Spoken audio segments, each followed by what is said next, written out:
to the channel, please like and subscribe and select the notification. And pretty much it's an ongoing issue with the crisis right now with the housing, and a lot of people are unable to find affordable rent. And I mean, it's just an ongoing issue that something has to be done about it. But we do know that a lot of it is involved with mega corporations or mega property management that owns multiple properties, and they're making the cost of living extremely high because they're looking at their bottom line, which is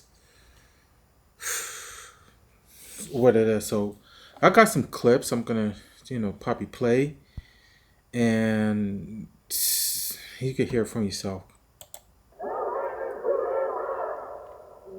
housing market is a catastrophe. Record rental prices across the United States, and something's got to give. Living in America is freaking ridiculous right now. I can't afford any of these apartments. $1,800 for a one-bedroom apartment. $1,400 for 485 square feet. I have to just live in my truck. Over a third of Americans are renters, and if you're in that category, you probably don't need to be told that the rental market is out of control. The question is, can anything actually be done about it? Okay. I live in the metropolitan area, Washington, D.C., and part of Maryland. I live in the suburbs of Washington, D.C. That's in the Maryland area, state of Maryland. The most average apartment going towards D.C., extremely high. It depends on your location as well. There's some locations are desirable. The rent is pretty expensive.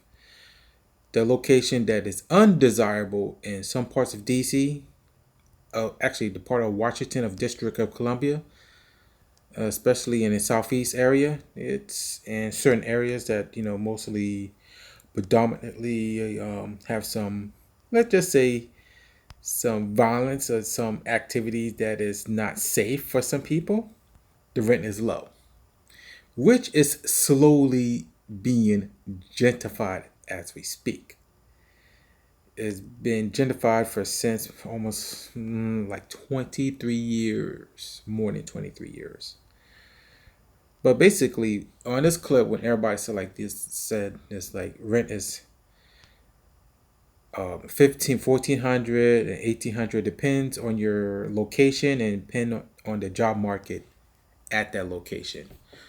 For our area, is we got the government offices, government agencies, contracts, a lot of developers, software engineers, you name it is there, except for the manufacturing. The manufacturing, that's and the only manufacturer we know that's in Baltimore, Maryland, and they do clothing line, which everybody support.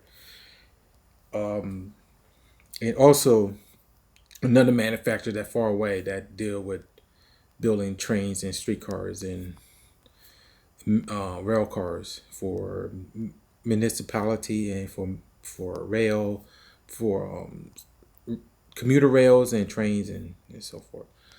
But what these people saying, like rent is between around like 18 and above, because I know in some areas $1,800 is the minimum, and closer to DC, $1,800 is like low, and there's some are high as 25 or more. For now, if someone try to afford a $1,800 a month rent, they gotta make in at least, let's just say they gotta make at least 75 or 70, like at least close to $80,000 a year, just to afford that apartment. That's just one check. One check. Then you got to thinking about the other, electric, food, water bill, everything. I mean, at the end, you're not saving any money. I mean, $80,000 a year, it seems to be a lot of money for some places, but $80,000 is, or 75, it's just a struggle because you don't have the money to pay for everything. And let's continue on. The historic wave of tenant organizing, unlike anything we've seen in decades, has found one answer: national rent control. The tenant movement is absolutely within striking distance of rent regulation at the national level. But it's not just tenants who are organized. This is also a story about how some of America's biggest landlords, banks, and private equity firms are hiding behind innocent-sounding front groups, all while pooling their money to keep your rent high. Yeah. This is what's going on. A mega corporation has been developed, being purchased properties, buying land, building them up, and make it look luxury type, and ask for a high amount of money. And not many people can afford it. To live in those apartments, you have to roommate. I mean, you got to get roommates. If an apartment you're getting is 1 bedroom, or just 1 bedroom, it's nearly impossible. If you try to get 2 bedrooms, you're looking at close to $3,000. Yeah. If you're getting a 2-bedroom apartment, you're looking at $3,000. In some apartment, it may be 2,500 or so, or maybe 20 something, but some 2-bedroom apartments is going to be high. If you get a 3-bedroom apartment, that's even more higher. Like I said, it depends on geological location. There's some parts in Maryland, Virginia may be a little bit cheaper. It depends on the location of the area, but at the end, it's high.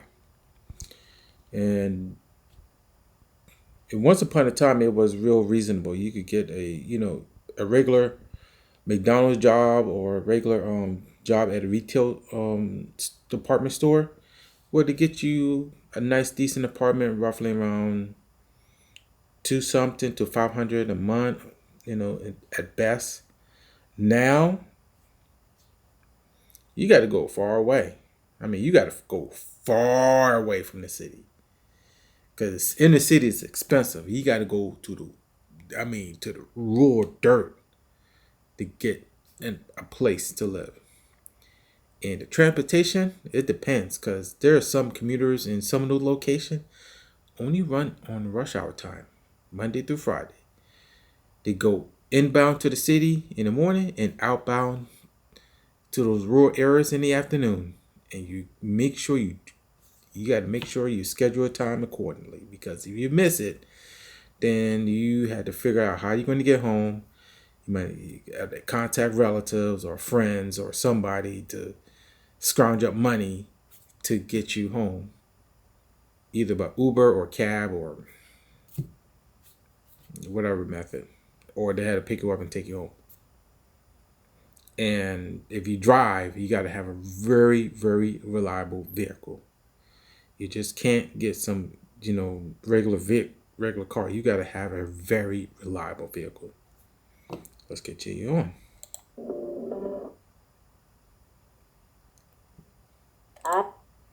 Now, this one, they're going to talk about this woman. She lives in Missouri, Kansas City. And I know that it depends on some locations, how the rent is and everything. And I moved into Waldo Heights in 2018, so I've been here 5 years now. And every year since I've been here, my rent has increased. Every time my rent is raised, I'm at a crossroads of being evicted. Millions of renters like Val are trapped in a rental market that's built to empower abusive landlords who can raise rents each year while allowed. like I said, They're dealing with people with property management that owns multiple properties, and the only thing they look is the bottom line. So with this person's story, let's find out who their landlord or the property management of the apartments. My landlord is Landmark Realty Corporation, based in California. Okay. Her landlord, the owner of the property in Kansas City, Missouri, the headquarters, their main corporate office in California. Yeah, yikes. They covering a lot of costs to live in California, kids. California is not a cheap state. It is very expensive. So basically you have to deal with someone that covering a lot of costs, and especially the cost of living in California. I mean, that corporation could move to another state to make things cheaper. They say, "Oh, I'm going to move to this state and make it cheaper," which they could, but they probably like California so much, and the cost of living is totally outrageous expensive, and even more expensive than Missouri. I mean, you're looking at one of the most expensive states to live. I mean, California and New York, Florida is catching up to it in certain locations, and yeah, it's just very expensive. They don't care. They just don't care. Since the They're looking at the bottom line. They're looking at the bottom line. They are looking at the bottom line of this, because at the end, they're looking for the money. That's it. Cover their cost. It also cover the cost of the state of California, of their taxes and everything, which is totally is what it is. Now, I do respect, tenants want to protect their livelihoods and everything.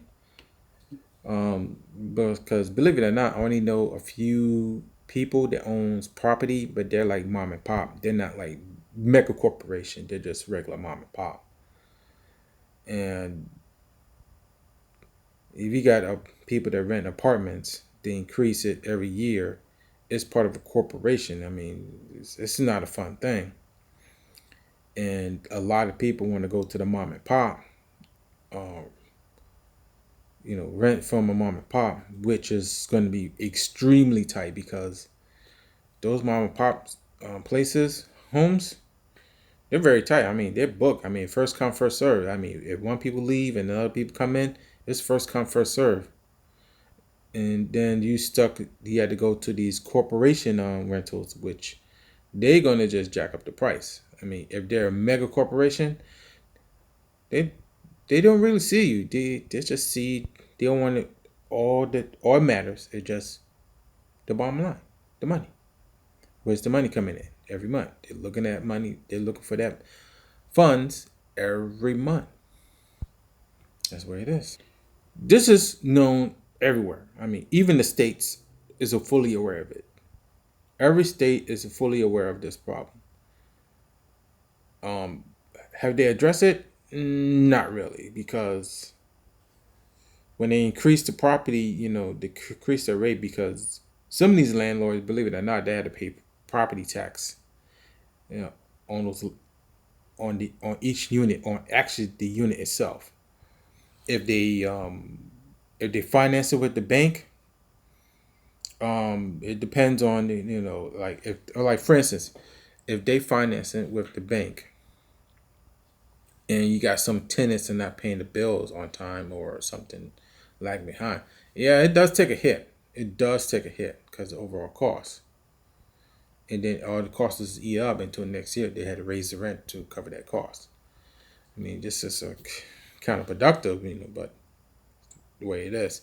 But if you got every tenant to pay it on time, and if there's no problem, should be no reason to increase it by so much. But they're the landlord. They got it's very limited things you can do. You can't control them, and it's kind of sucks. Like for people that own homes, um, you don't get that option. I mean, you don't get that anxiety. Dealing with paying for a house that the rate is going to be flat. The only thing that fluctuate when you own a home is the property tax. If the property tax decrease, the bill's low. I mean, your bill for your monthly mortgage is low, but if the value of a house increase, then your mortgage increase as well. And that's pretty much is what it is. When Landmark Realty secured a mortgage for Val's building in 2014, their loan was actually backed by the federal government.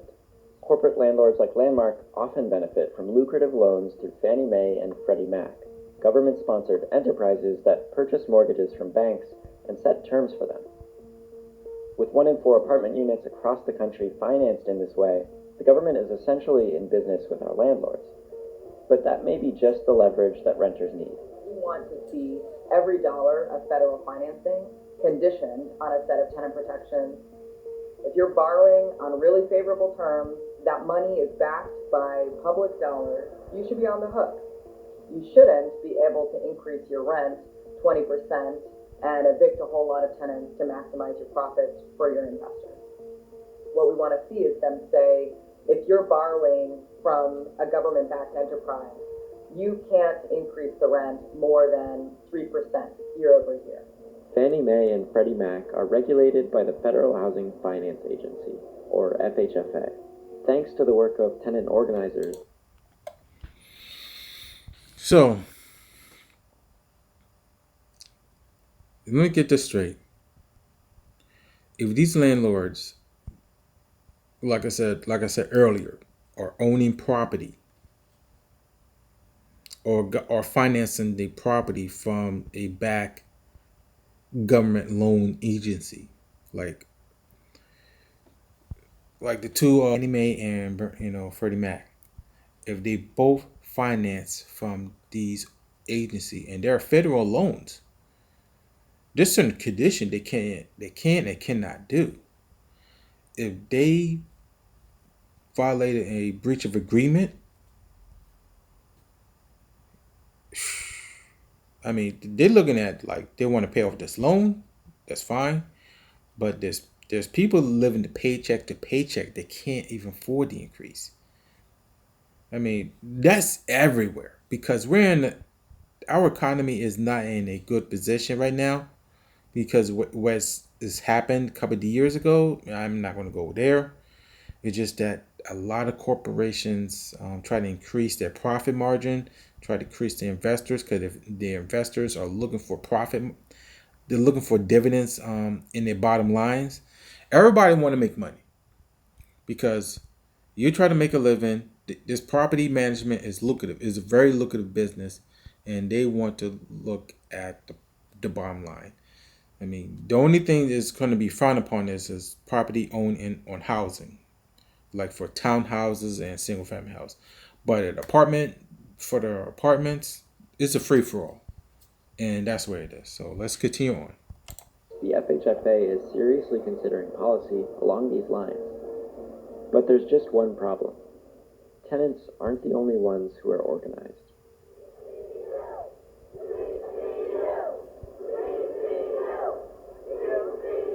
We're here at the National Multifamily Housing Council because the rent is too motherfucking high. They've spent so much of their time lobbying to make sure that rent protections don't exist for people like us.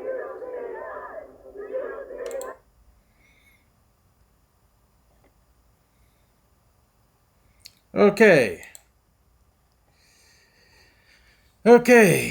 What is this organization?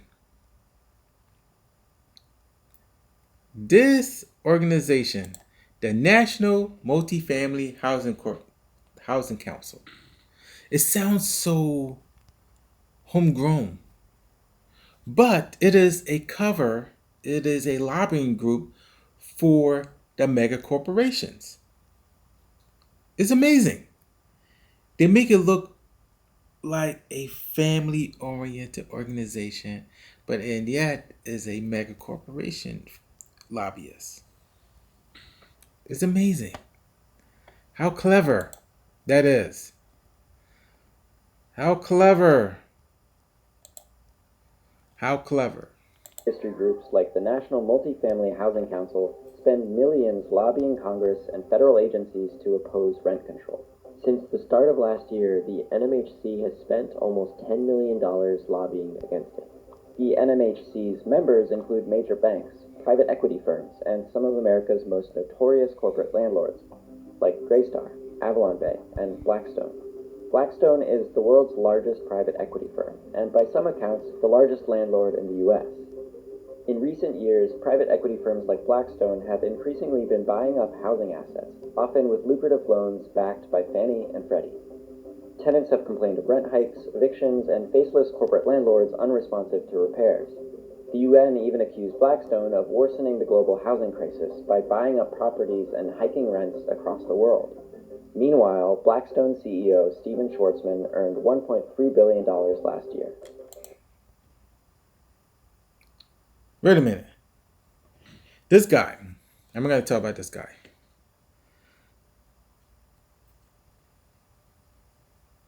He's the co-founder of Blackstone. The previous one has passed away.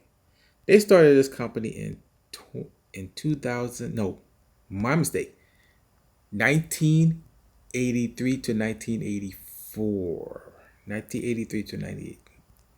1983 to or 1986. Long time. A hedge fund, for investment. They do a lot of investment. They start out small and they can turn out big. And now, this man, the original founder, making billions. And the company, Blackstone itself, their asset value is roughly in the billions. Close to $1 trillion. I mean, it's up there. Their asset is huge. Someone is sitting on the very top of the company that he built, he started, making 1.3 billion. I'm doing something wrong here. This man is making 1.3 billion. He's a billionaire. Over and over again. He is accumulating asset. Just sitting on wealth. Making the money. Because he did things. And believe it or not, all it started was the 2008 crash. When the subprime mortgage and everything else went bad. And some of these people was on the verge of losing their homes or walk away from it. At the time, nobody didn't want to buy these bad loans. But some of these companies, these investors came in and bought it, and they thought it was a idea to rent them, and that's what they did. So some people was on the verge of losing their homes. They ended up become renters. They didn't own a home no more because someone else bought it, and they said, "Hey, we let you stay, but you no longer own the home. You're renters now." And then they go from there and they bought multiple properties. And that's why we see all these new apartment buildings, gentrification, everything. These guys are what they do is they buy the units and raise the rent and force people out. Then when people had to force to move out, they come in and demolish, either refit the apartment or renovate it, or demolish it and build a brand new unit and increase the price. They say, hey, this is, they say, hey, this thing is not up to code. If it's not up to code, They demolish it. It's easier to demolish it and build a new one. Some of them just say, well, if the foundation's still good, they just refurbish it and keep on going. I mean, there's no point of continue on with this clip. It's just the way it is. I mean, we got gentrification, we got everything. I mean, a lot of things is start happening, and sometimes it's a lot of factors. It's a lot of factors. But the bottom line is, people need to find a affordable place to live.